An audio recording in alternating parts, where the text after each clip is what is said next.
Welcome back dito sa channel natin. Andito tayo ngayon sa Mall of Asia Complex. Napakaganda ng panahon ngayon. Magbibigay tayo ng latest updates sa Mall of Asia expansion projects at sa mga latest na development dito sa Mall of Asia Complex.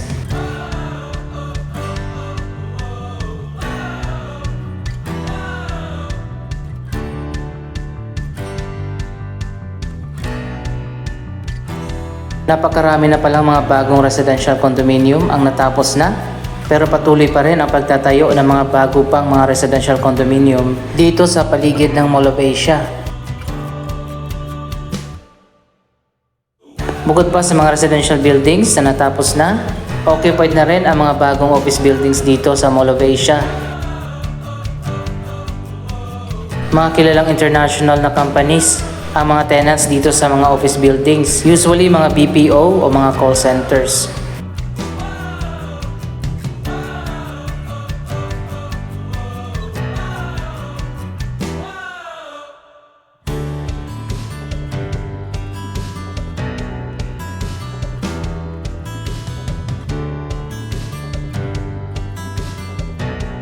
Ilan na lang yung mga bakanting areas dito sa Mall of Asia Complex.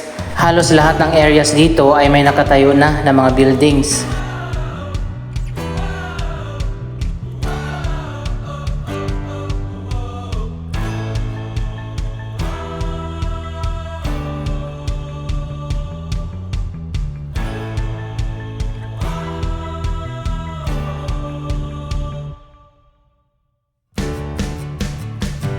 Kaya naman isang proyekto ang kasalukuyan na sinisimulang itayo ngayon, ang Mall of Asia Reclamation Project. Layunin ng proyekto na magtayo ng malawak na man-made island. At pagkatapos niyan ay tatayuan na naman ng mga buildings katulad dito sa Mall of Asia Complex na isa ring reclamation project. Meron pang mga bagong hotel dito sa paligid ng Mall of Asia.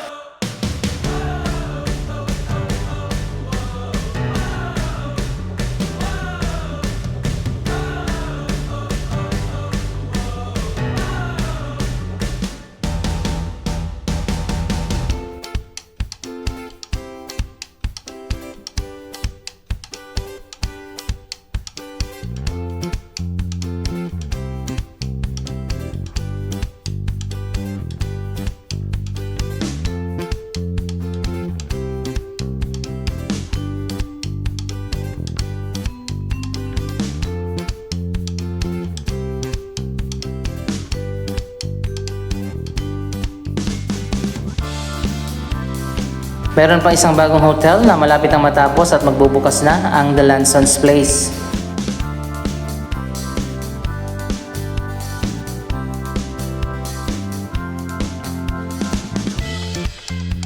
Dito naman sa gilid ng Mall of Asia Complex, kasalukuyan na nga na tinatambakan ng lupa at buhangin para sa Pasay Harbor Reclamation Project. Kasabay ito ng SM Prime Reclamation na nasa likod naman ng Mall of Asia Seaside.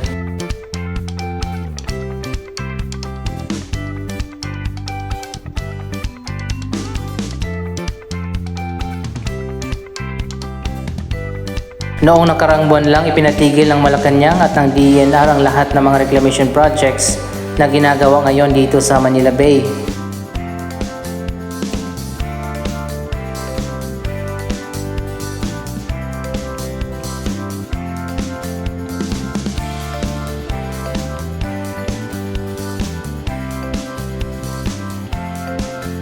Malawak na ang naitambak dito sa Pasay Harbor Reclamation Project. Ito yung Island A. Kaso yun nga lang, tigil muna ang reclamation dito dahil nga sa utos ng DENR.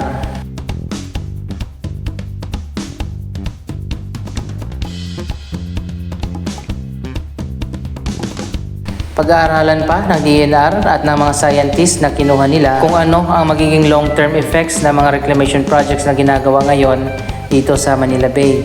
Kapag naging positibo ang resulta niyan, saka palang papayagan muli ang mga reclamation projects na magpatuloy at tapusin ang mga nasimulan nila dito sa Manila Bay.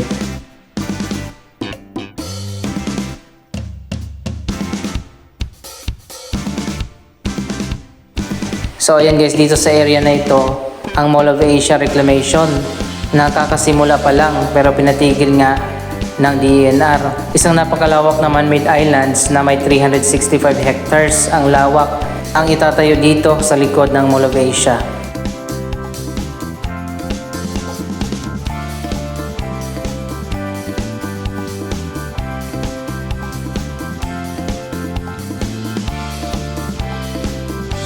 Malapit na ang opening ng The Lansons Place, isang bagong hotel dito sa Mall of Asia Seaside.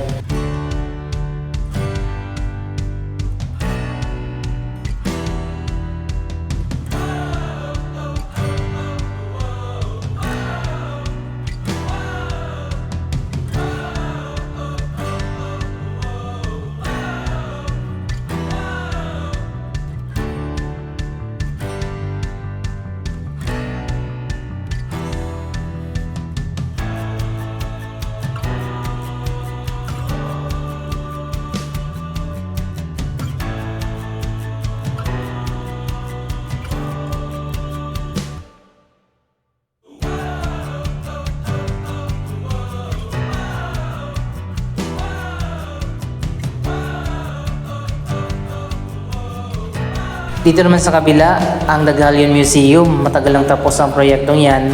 Kaso inabutan nga ito ng pandemic kaya hindi na natuloy ang opening nito. Hanggang sa ngayon wala pa ring announcement kung kailan ang grand opening ng The Galleon Museum.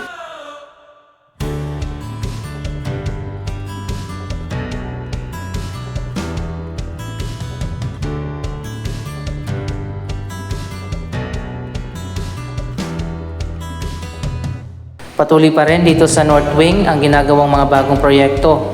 Sa taas ng mall, ginagawa ngayon ang bagong football stadium at ang Sky Garden.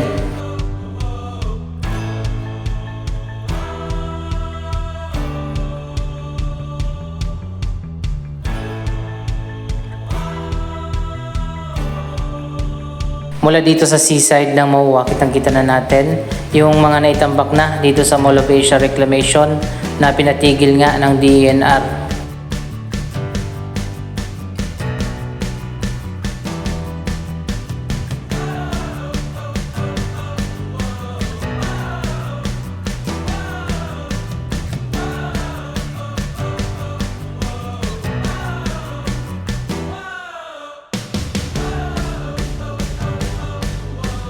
Ongoing pa rin dyan sa taas ang dalawang bagong proyekto na ginagawa na bahagi ng Mall of Asia Expansion Project.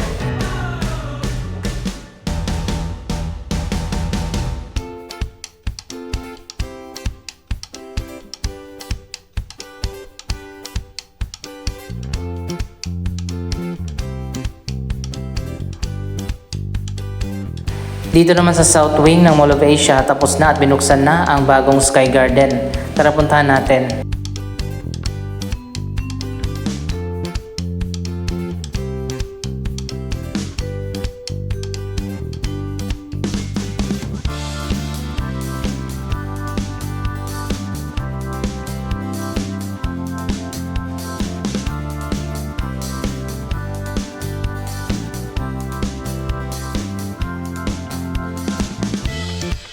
Napakaganda at napakaliwalas ng bagong Sky Garden dito sa South Wing ng Mall of Asia.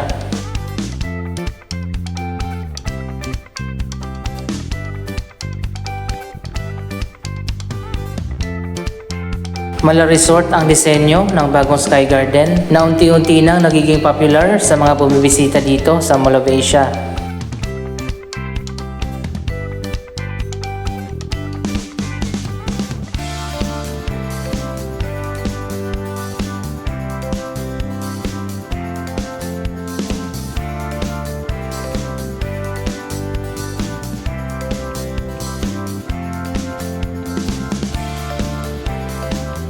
Medyo konti pa lang yung tao ngayon kasi nga tanghali at napakainit.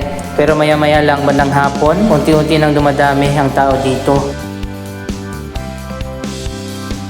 Mga bagong water features ang inilagay dito ng Mall of Asia. Katulad ng water fountain, waterfalls, mini pool at mga pond.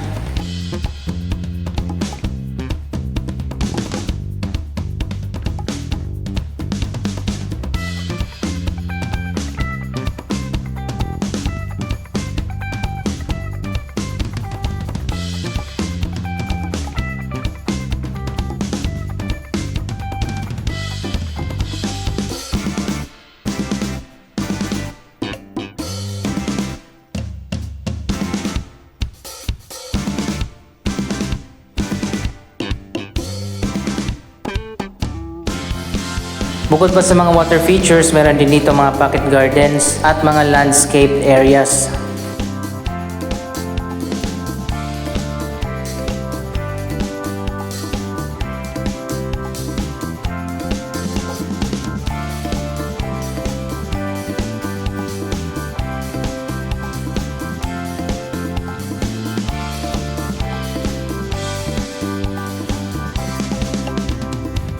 Meron ditong bagong hagdanan na paakyat doon sa taas. Kaso hindi pa bukas yan ngayon dahil ginagawa pa nga yung mas malawak na bahagi ng Sky Garden pati na ang football stadium.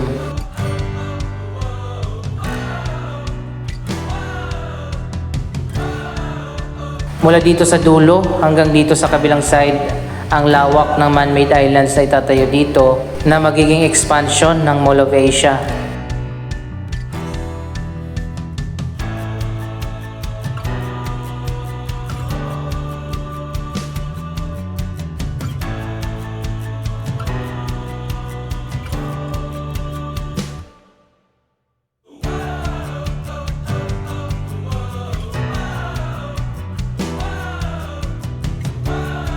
Para ka talagang nasa resort dahil sa ganda ng pagkakadesenyo ng bagong MOA Sky Garden.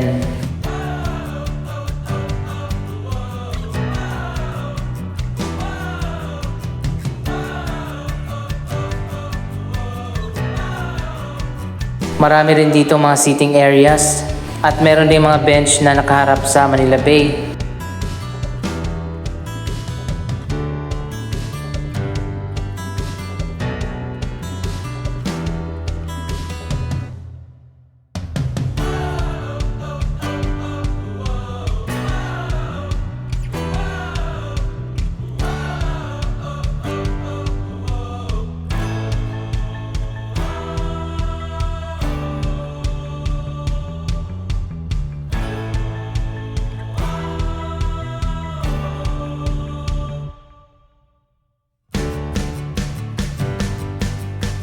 Dito naman sa kabilang side ang playground para sa mga bata.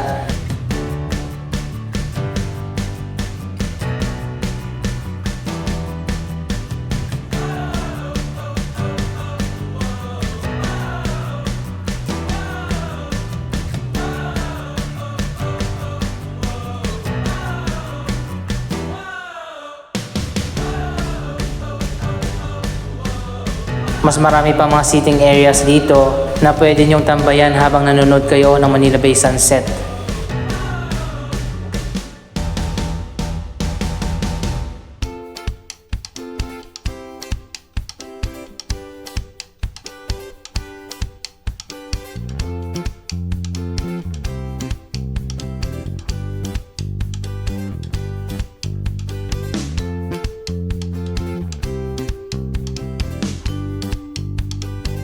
Ito naman yung mga colorful na mga restrooms dito sa MOA Sky Garden.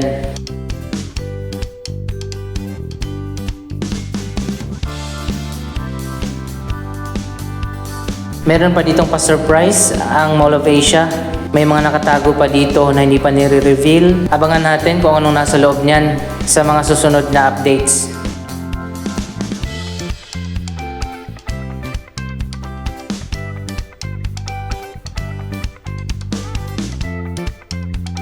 Natapos na nga ang FIBA World Cup, kaya tinanggal na rin yung ring na nilagay dyan sa MOA Globe. Ibinalik na ulit sa dati ang itsura ng globe.